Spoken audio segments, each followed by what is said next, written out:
Hey everyone, and welcome to the Perfect Bite podcast, your fusion of food and entrepreneurship. You'll hear stories from chefs, restaurateurs, CPG brands, and more from the food and bev industry. All of them are at different points in their journeys, talking about their experiences and how they've cooked up something new. Let's dig in. Hi everyone, and welcome back to the Perfect Bite podcast. I'm your host, Sarah Perkins. It's true what they say. Food is medicine. What we put into our bodies has such a great effect on everything else within the realm of our personal health.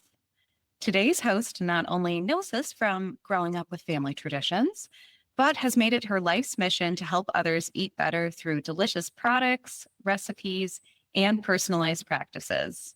And trust me, there is nothing bland about her brand or personality. Please welcome founder of beSPICED and the author of Dal Chawal, Sapna Punjabi. Sapna, we're here.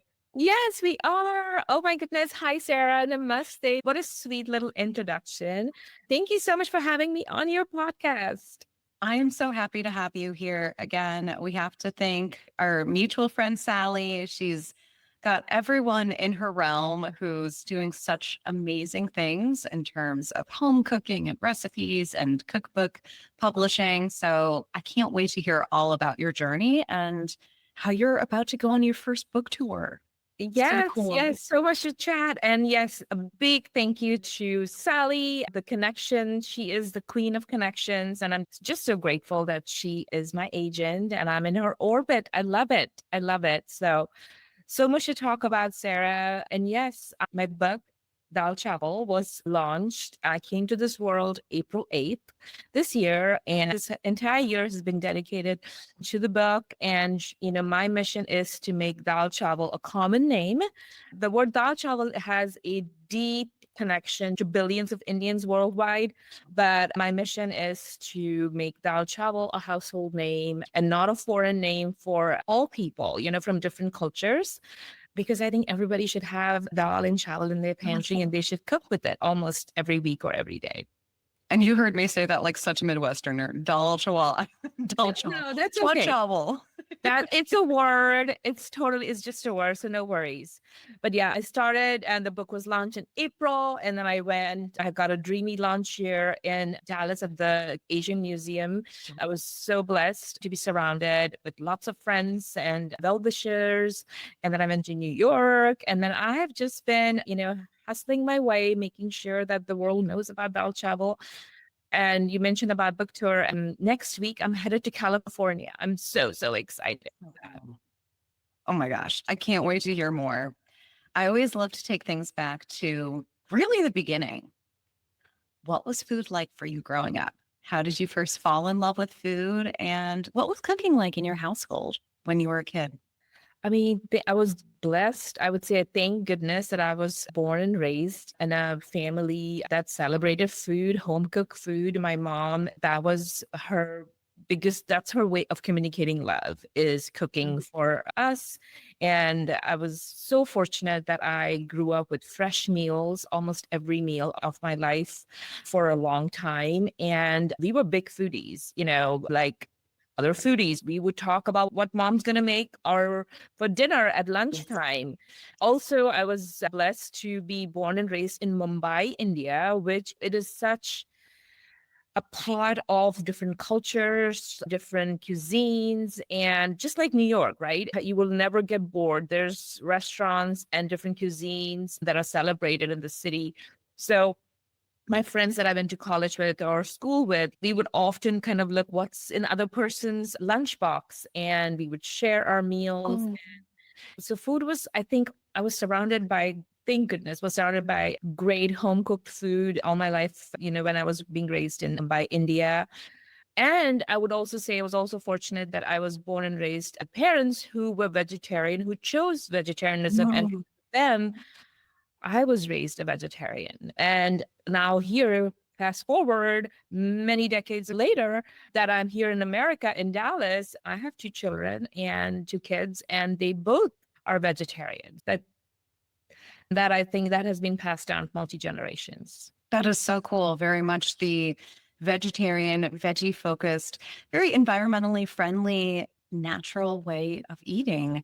And it sounds like you're making it super exciting too. I think despite it being 2025, there's so many incredible vegetarian, vegan, other dietary restrictions or lifestyle options out there. And people tend to go, well, what do you even eat? So, what were some of those things that you remember as a kid that you've even passed down to your children now? Tell me about it. See, growing up in India, being a vegetarian is, I think, very Oh, easy. yeah. There are tons of restaurants that are vegetarian. And so vegetarian, it's very spiritually connected. Also, so I think I'm a vegetarian because of spiritual aspect. I'm a Hindu. That doesn't mean that all Hindus are vegetarian. First of all, that's a misconception. And then also, you know, I know coming here as a dietitian and just learning nutrition, I feel like a lot of people here choose the food choices, whether it's vegan or vegetarian. It could be environmentally focused. It could be a personal choice. It could be a health choice. It could be a choice to not have animal products. But I think from Indian, for us, it was just the way of life. It was just the way of living. That's how it is. We never thought about it from an environmental focus or from a health focus. So it's, I think, more cultural, but I have to give all kudos to my children. I often say that even though they look Indian, they're equally American. And so they have made a choice to be Mm. vegetarian. And even though they're surrounded they've gone to schools and they're in Yes. college, they have choices. And both of my children also are athletes. So they also are very much knowledgeable about protein and good nutrition. And in spite of all of that, they have chosen to follow the vegetarian path, which I always tell them they are my nutrition ambassadors, my vegetarian ambassadors living here. But all my life, people would question my protein intake and how you just eat vegetables. I mean, are you sure? What about fish? Can you have fish and can you have eggs and can you have this? And I'm like, no, my protein comes from my dals, which we're going to talk a lot about in this podcast. But dal is pulses and beans, and every jar has endless possibilities. At any given time, my pantry, so I have an entire shelf in my pantry that I have about 15 glass jars of dried beans, pulses, legumes, lentils, whatever name you want to call it. Some are whole, some are split. And sometimes often I have to joke as well. It's like, I don't think anybody gets bored of chicken, right? There are endless possibilities of chicken recipes. Well, hello, there's entire TV shows where, chicken is the highlight. And I said, if one can make so many recipes from that one protein, and can you imagine each jar has endless possibilities? And how would I get bored if I have a minimum of 15 jars on any options on any given day? So. Incredible. Incredible. And again, you're in Dallas. You are in the middle of big barbecue. But again, I do love how this generation is like, well, you can still have maybe some of the flavors of barbecue, but jackfruit is such an incredible vegetarian option. I am not vegetarian myself, but when there are sometimes those days where I'm like a day of going meat free, then things like that. And beans, of course. I mean, the endless cases for beans. And they're known for being the staple and the heart of if you want to live a really, really long, healthy life.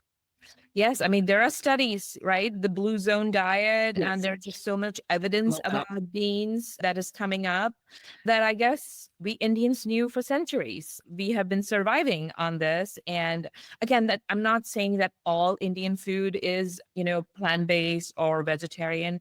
We have lots of meat eating recipes and different communities. Again, food is very personal. So I hate labels, this is what I eat, and that's how I have led my work and my career and the way I cook. It's like, this is the way I eat. If anybody's curious about it, I started opening doors and I'm like, I'm happy to share with you the way I cook and the way I eat. And if this resonates to you, I'm happy to share some skill sets. I'm happy to share some tips. And you don't have to cook. I don't expect you to cook the way I cook every single day, but now you have additional skill sets and you can add that. And yes, I did that in a state like Texas. And there's, again, stereotypical assumptions about a particular state. We humans, we make all these stereotype assumptions, but if I can do it in Dallas and I have a thriving brand and, I do so many different things right here in Dallas, Texas, anybody can do it anywhere. I like that. I do. And I have a very close friend who just moved down to Dallas. So we're all going to have to get a good meal together soon. Yes, I've never please. Yes. been. I'm Yes. like, I've been through Absolutely. the airport, but yeah, again, it's just Now you have a hasn't been on the home. list yet. I Yes. do. Yes, absolutely. Would love that. And same to you here in Columbus. Tell me a little bit about the next part of your journey. Again, you grew up loving food and just having a really different type of connection with it. What inspired you to become a neonatal nutritionist at first before you started your own brand and the many, many different offerings that you have now?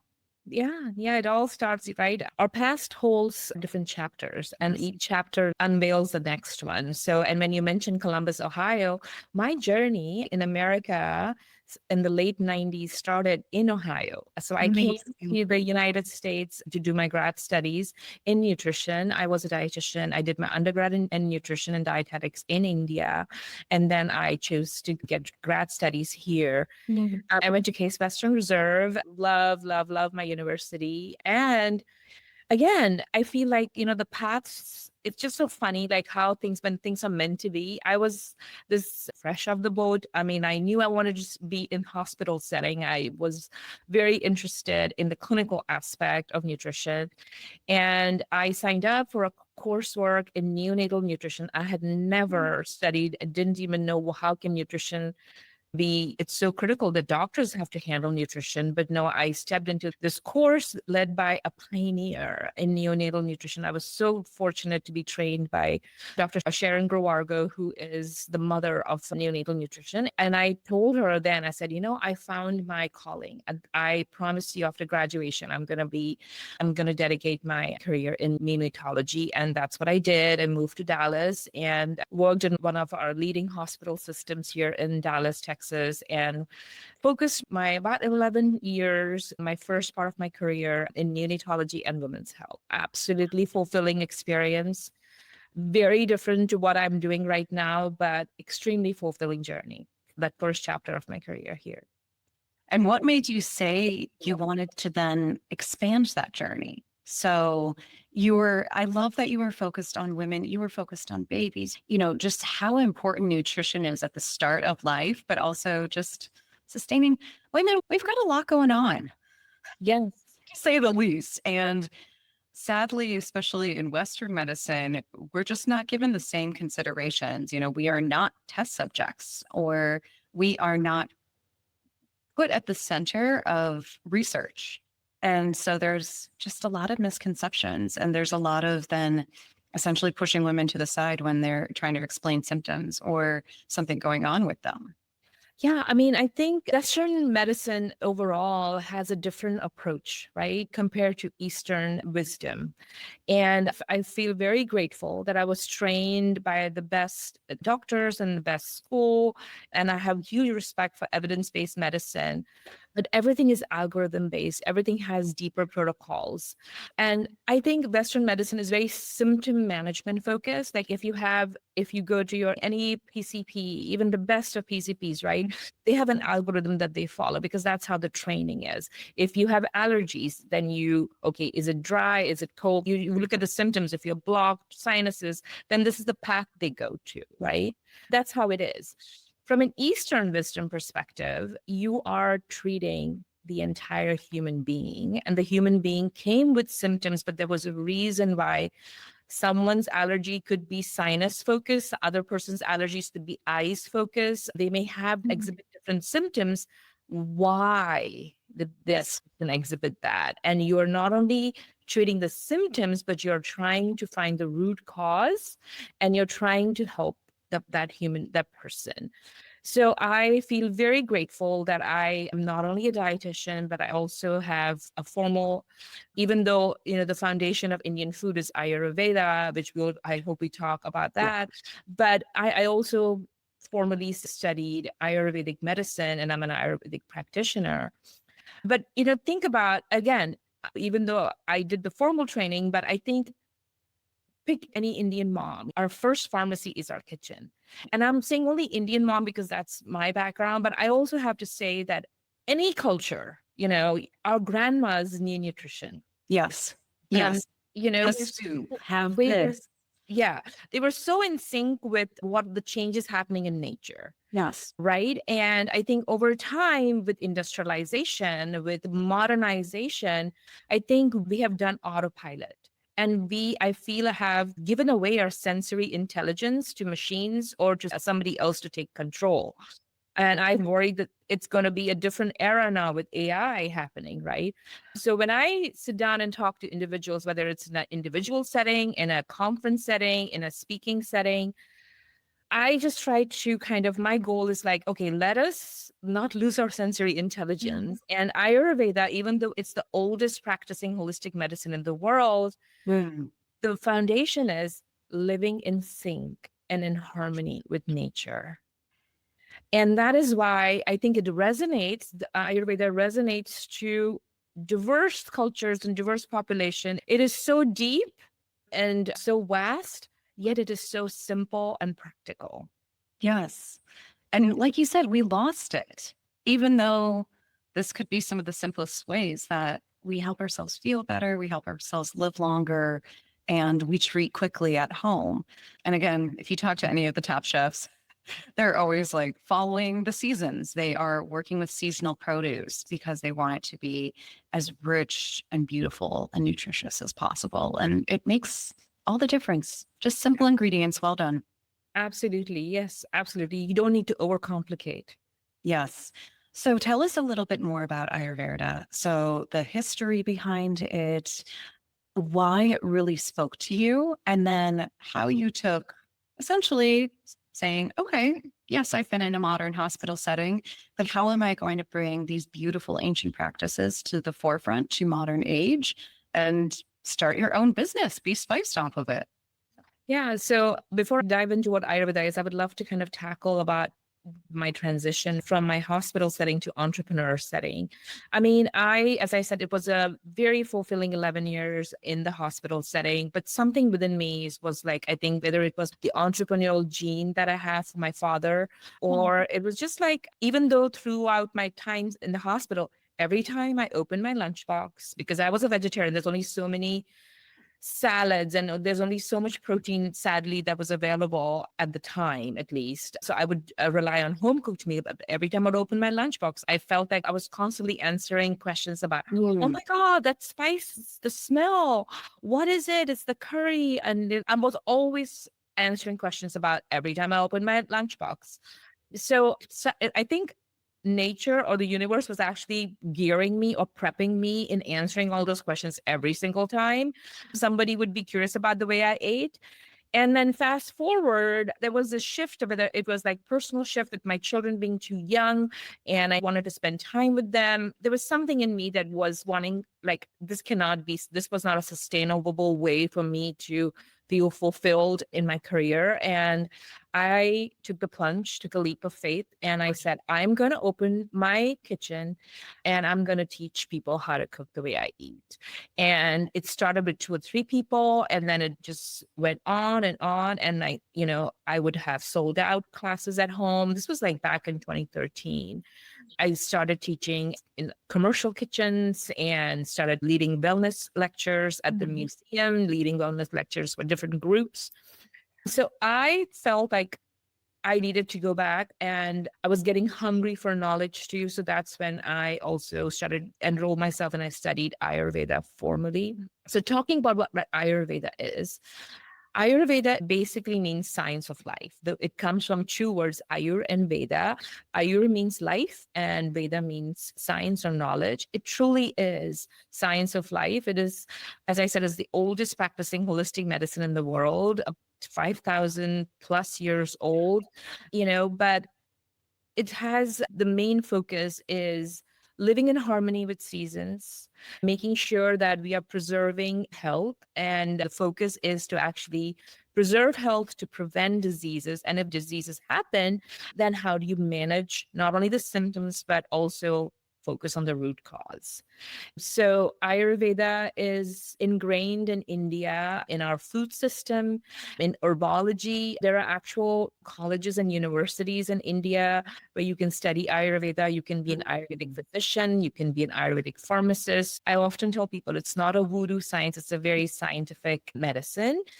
Also here in America, the NIH recognizes it as a complementary system of medicine, and World Health Organization recognizes it as a traditional medicine. So I'm just so happy and grateful that I get to live my purpose every day and through food, and share people both the Western aspect and an Eastern aspect, and truly offer an integrative approach to food and nutrition.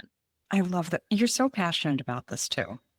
I can And feel it through my screen. And as you're talking, you're such a beautiful storyteller. thank you. Thank you so much. I mean, this is my path, and I lead with gratitude. It's like not everybody gets to get up in the morning and do what they love and are passionate about. And I'm grateful every single day that I get to do that. And again, not in just one form. Right. And that is the beauty of being an entrepreneur, a solopreneur, because I wear multiple hats. I sometimes look in the mirror and look at myself. Like if you have seen a picture of an Indian god or a goddess with multiple, like 6, 7 hands, that's who I am. One hand holding my ladle and the other hand holding a microphone and speaking, the other hand writing a book. I have products. I do wellness lectures and workshops. I have written a book. So just so many different things that I get to do. And I sit down and do consultations, just so many different things. But again, the purpose is the same, is to integrate the Eastern wisdom while also honoring the Western evidence-based science and help people and meet them wherever they are.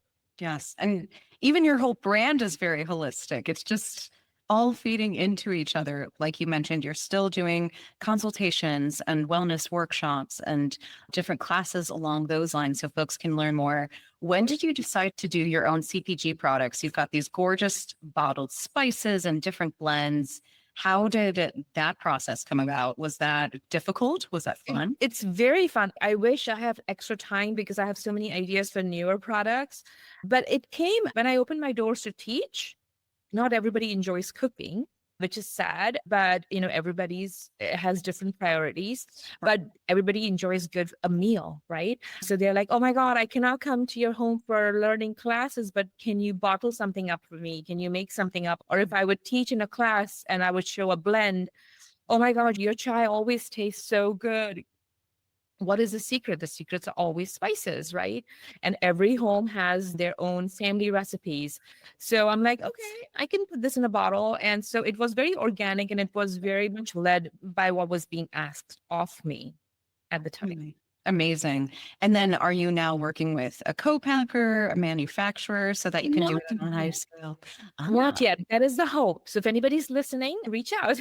I'm hoping. I would love to see my products on store shelves. Yes. For sure. But right now, everything happens in my kitchen, and I operate through the cottage industry system in Texas. Yeah. Love it. Love it. Yes. There are so many, depending on where you live, especially in the US, so many different regulations. Things are changing all the time now. Yeah. So I can't wait for that moment too, which it's going to have to come after your book tour here, but I believe it's going to happen. So let's chat writing.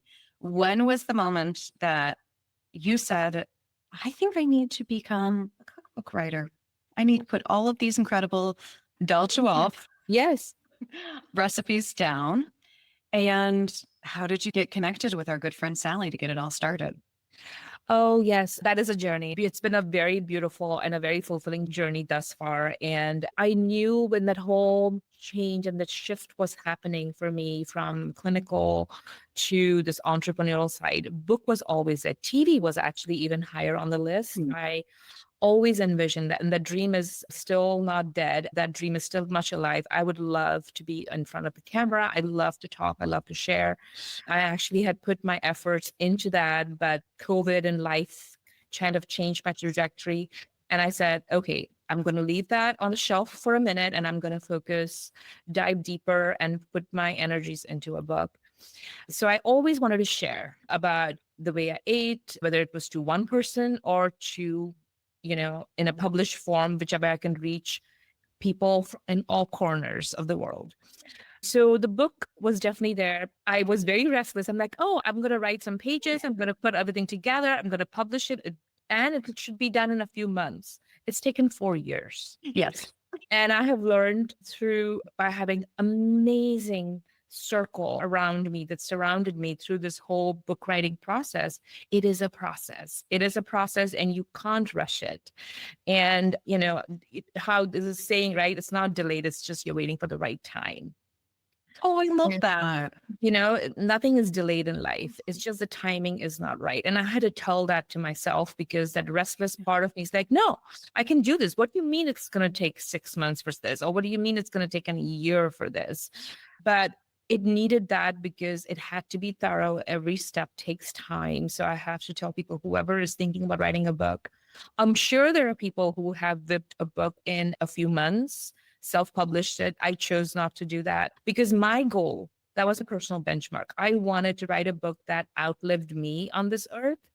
And I wanted to make sure that I provided a book or a resource that is truly a resource beyond just recipes. And I'm just so thankful that Sally was my first pick as an agent.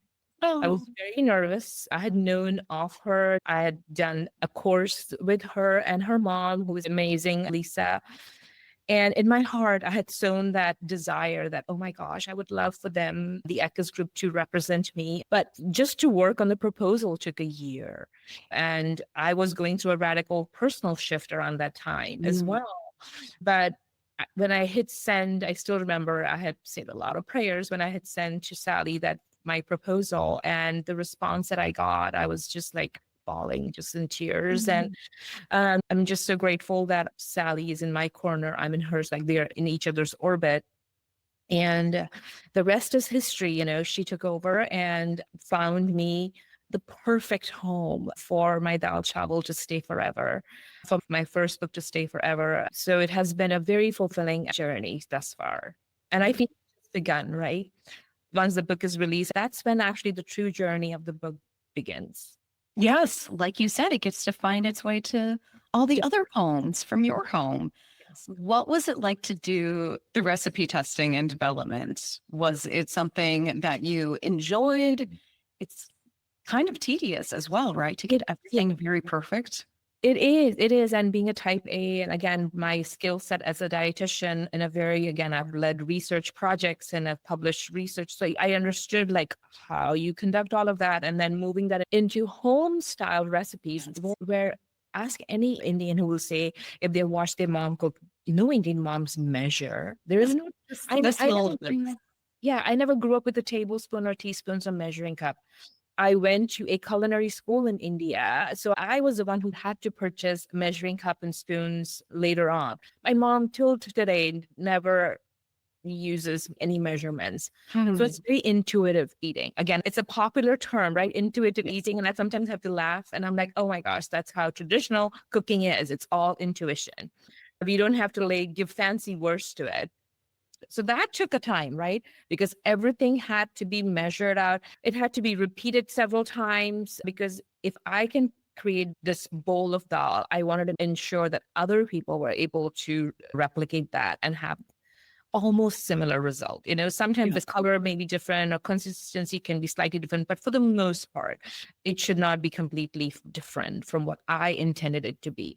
So I went through my own recipe testing, and then I was grateful that I had a lovely professional recipe tester who tested a few recipes. And then I kind of seeked out people that I knew and then people that I didn't know, and from different backgrounds, different states in United States and internationally, whose kitchens I have never walked in. And I said, would you test some recipes? And so I was grateful that I had about a dozen recipe testers. Oh my gosh. Scattered everywhere. So every recipe is tested. And that gave me confidence.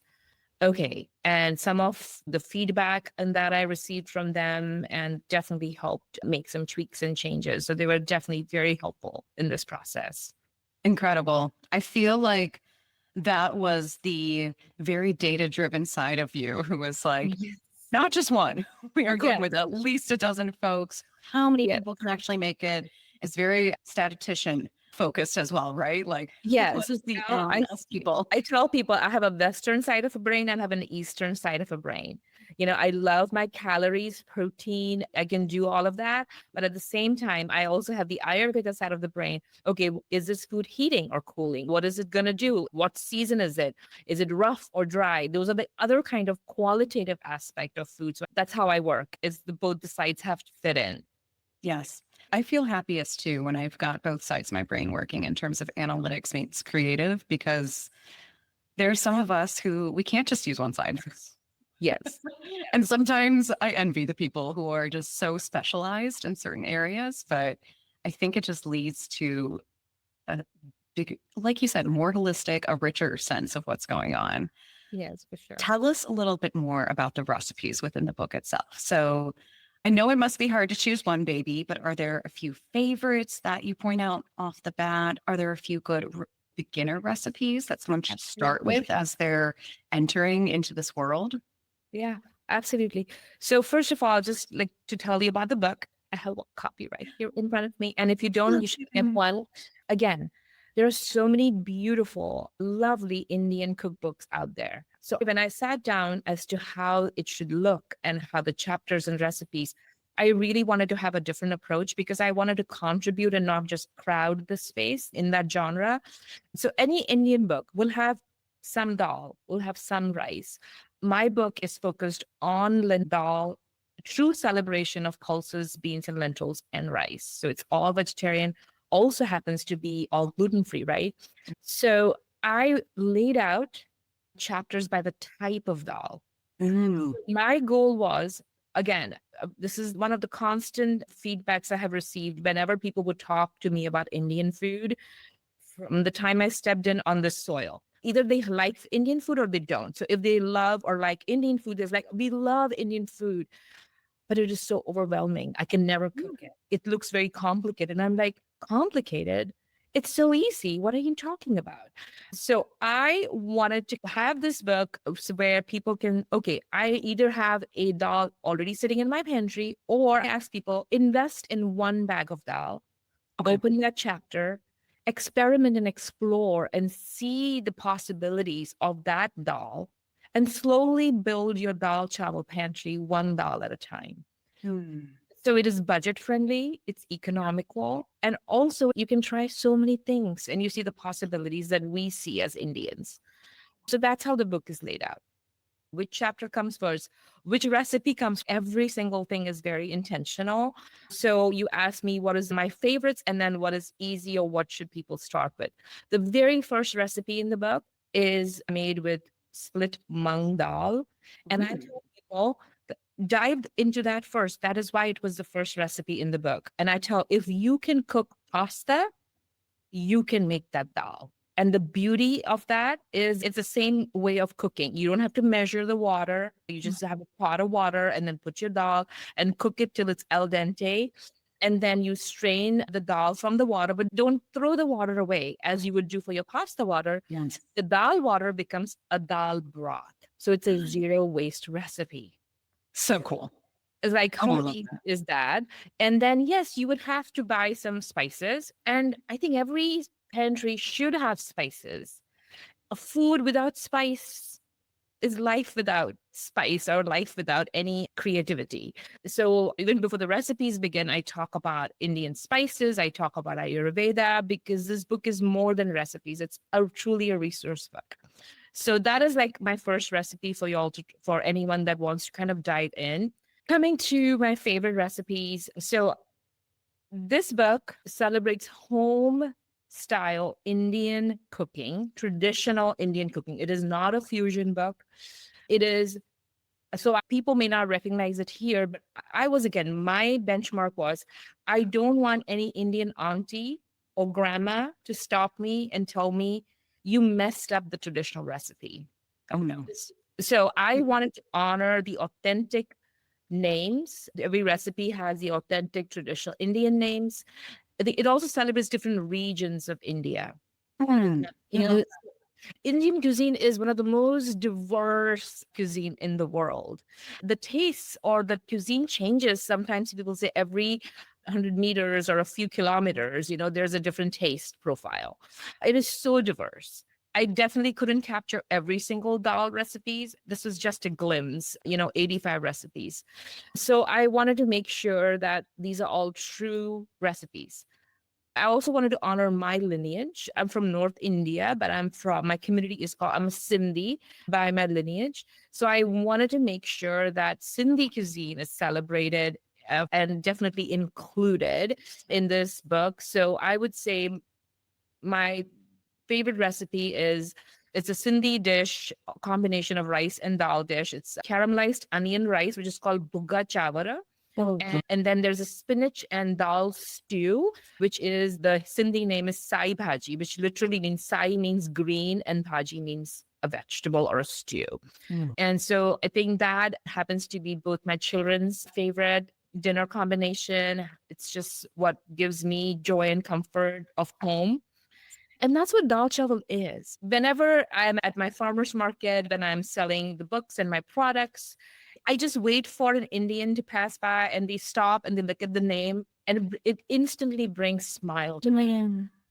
So that was one of the reasons, I'm so grateful to have a publisher that really celebrated my authentic self, never diluted or asked me to dilute my voice. So I have to give all 100% credit to them because this book was always going to be called Dal Chawal. Because for billions of Indian, Dal Chawal is an emotion.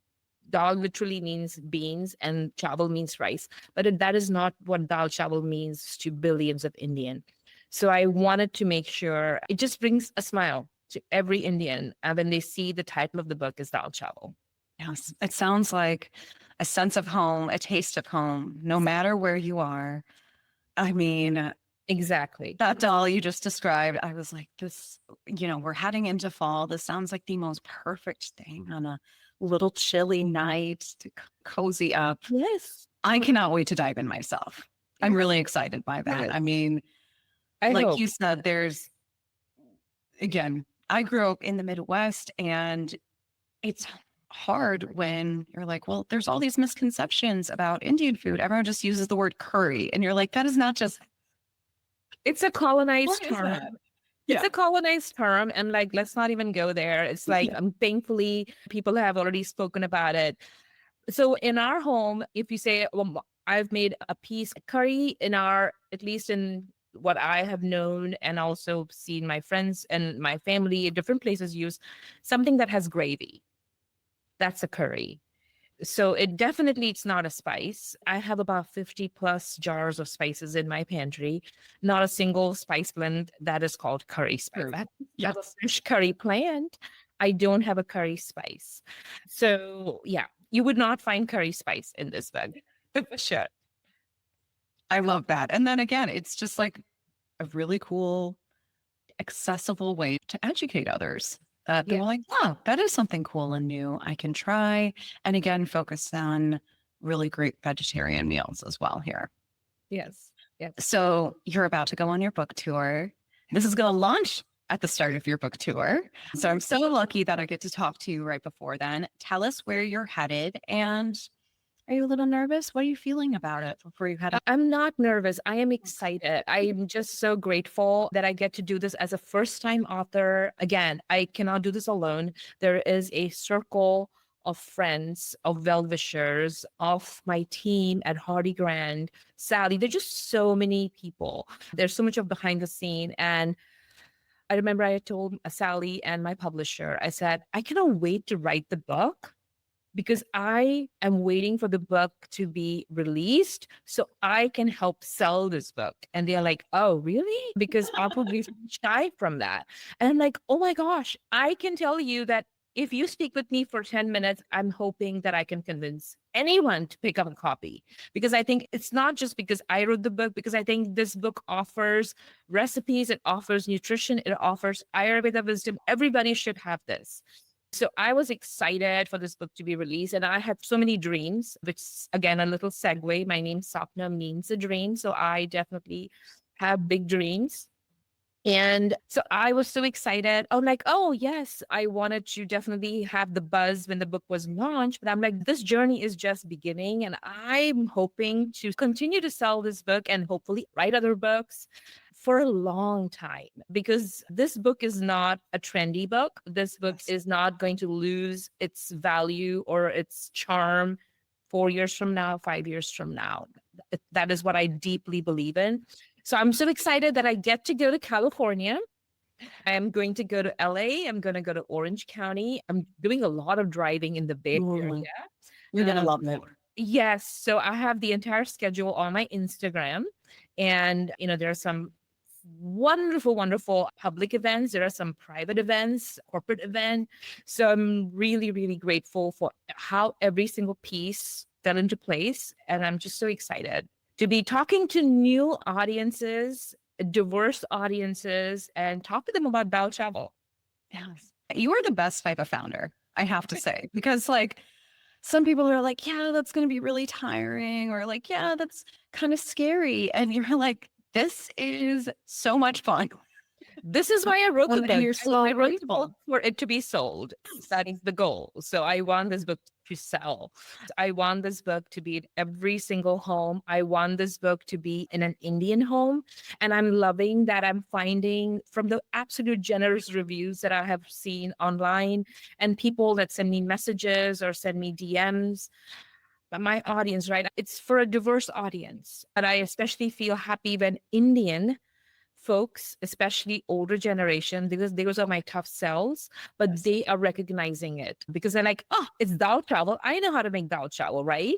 What's so special about it? But once they flip through the pages, talk about it, talk to me about it, they're like, can you get me not only one copy, but can I have another copy? Because I want to give this as a wedding gift for the bride and the groom. I want to give this as a housewarming gift. I think the next generation, because I wrote this book for my children. I wrote this book so that, as I told you, I want this book to outlive me on earth. And I wanted to leave this authentic home style recipes legacy so that that is not lost with modernization. But I also wanted it to be effortlessly modern so that my Gen Z kids feel like, oh, I got this. I can do this too. 100%. They must be so proud of you. They must be so excited for mom. I hope it's a daily wish. Well, yes, and teens and kids being older. I think they are. A college kid and a high schooler. Yep. Oh my goodness. Oh my goodness. Tell us then how you're juggling this all. I mean, not only having the wonderful role of mom in life, but you are about to tour, you finished the book, you have the CPG products, and you have the courses and your additional educational products. What are your tips for someone who also perhaps wants to be in that creative space as an entrepreneur, who wants to have many channels that they're going after here? I think find your purpose would be one. And many times that is the hard thing. I even tell my son who's in college and still trying to figure out his path. And I'm like, find what gives you joy, what gives you happiness. And many times you may have to juggle different roles to find that purpose. And if it pays you, even better. But for me, I feel this truly integrates everything together. There are days which is very exhausting, but then you get a message. And then there are days when I sometimes stand at the farmer's market and on days when I'm like, why am I here? What am I doing? Where's everyone? Yeah, where is everyone? And then suddenly someone's like, oh, do you have the jar left? Another jar is like, yeah, I do. And I'm like, oh, I drove like 40 minutes for this. I'm like, you drove 40 minutes for this jar or slice? Like, yes, I can't begin my morning without it. And so those are the messages that universe is giving you, and you have to tap into it. And I'm like, that is the reason. I had to tell myself, okay, I'm doing this for this. It would be nice that I get it's financially fulfilling, but I think it comes all together at the end. And I'm just grateful. And for me, all the different avenues that I have, the purpose is the same. Whether I'm selling a jar of product, whether I'm selling a book, whether I am speaking in front of an audience, whether I'm doing a cooking demo, whatever it is, the purpose is still the same, is showing people or sharing, that food is more than nutrition. And if we choose to nourish ourselves ultimately it kind of shapes us, who we are as an individual, our bodies, our mind, our consciousness. And knowledge, I believe, is for sharing. So I think those are my kind of anchors, personal anchors that helps me wake up in the morning, even on exhausting mornings, even on mornings when I'm questioning, why am I doing this? How long I'm going to do this? It is important for us to ask questions, because when we ask questions, I think universe will answer you. And then you have to be in tune in order to receive those messages too. Yes. And be willing to hear what the response is. Yes. Sometimes it might not be what we thought it would be. Yes. And then you pivot. And growth always happens when you're at the bottom. Growth never happens when you're on the top. So sometimes you'll fall, and going through all different things as we all do in life, that's when it also shows us who we are, our identity. All of that happens during our difficult phases and in our lives, not when we are shining and having all the success. That is great time too. And then sustaining that success and sustaining that popularity also takes a lot of work. Yes, 100%. Because once you've gotten to that level, there are some of us where we're like, okay, so what am I supposed to chase now? What am I supposed to go after next? So I appreciate that you also clearly have the attitude of gratitude, which is so important. Yes. And especially, like you said, on those tough days where you're like, does anyone even like this? Yes. There are plenty of days I sit there and I look at the metrics for this podcast and I'm like, is that anyone out there? You just have to keep doing. Yeah. You just have to keep doing. Yeah. It's so funny, just to give you a little taste. I would consider myself as a micro influencer from my followership. And I'm like, what am I doing for 20 likes or whatever? And I have been leading guided Indian grocery tours since 2013, 2014 to a handful of people, but I love it. I'm excited about it. And then this last one that I did in August, somebody decided to help me shoot a content and they posted it for me. And on a Sunday afternoon, and now that reel has gone over 100K views and likes. And I'm like, what just happened there? Okay. People sometimes say, oh, don't post on a weekend and don't post on a Sunday afternoon or what. It's like, I have realized you need to post when you want to post. It's just the most bizarre thing. Yeah. So it's hard to control that. Yes, I know. That's a whole other podcast episode. Yes. It's like just the algorithm alone. I'm like, who knows what it's doing? No, you just follow your heart and your intention, your purpose, and just lead with that. And if it's meant to be, it's meant to be. Thank you for all of your time and amazing advice. Like, you lifted my spirits. I know you're going to continue to lift other spirits and help nourish them from the inside out.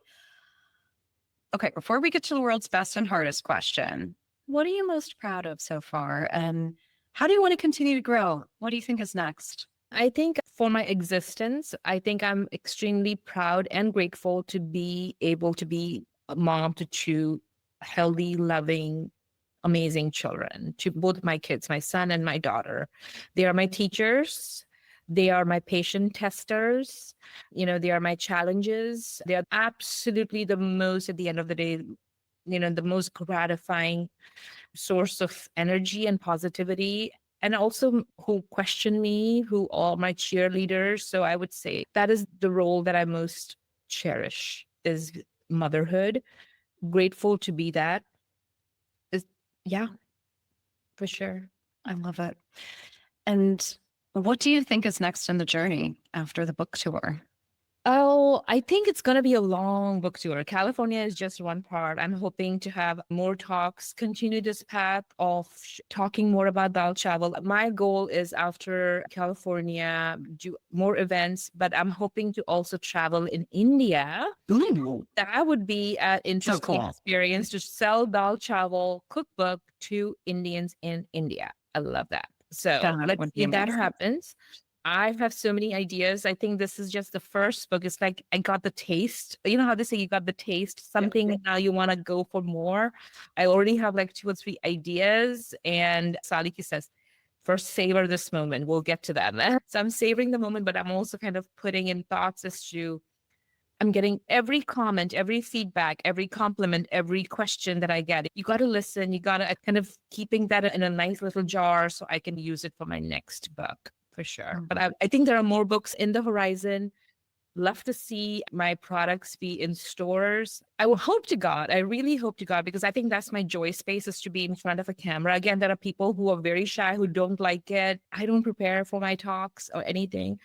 I have a YouTube channel, which is very stagnant, but it's so funny. I used to post on YouTube there, but I still continue to get comments and still continue to get views.